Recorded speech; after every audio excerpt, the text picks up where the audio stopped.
நம்ம தக்காளி அரிஞ்சு வச்சு 3 தக்காளி அரிஞ்சு வச்சுருக்கேன். அந்த 3 தக்காளியும் போட்டுக்கிறேன். தக்காளி நல்லா மசிஞ்சு வருது.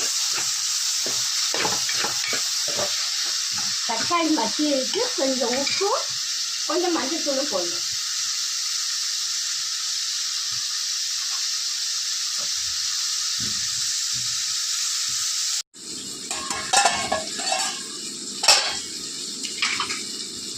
பாருங்க நல்லா மசிஞ்சிச்சு. தக்காளியும் வெங்காயம் எல்லாம் நல்லா மசிஞ்சு வந்துச்சு பாருங்க. இந்த ஸ்டேஜில் கொஞ்சம்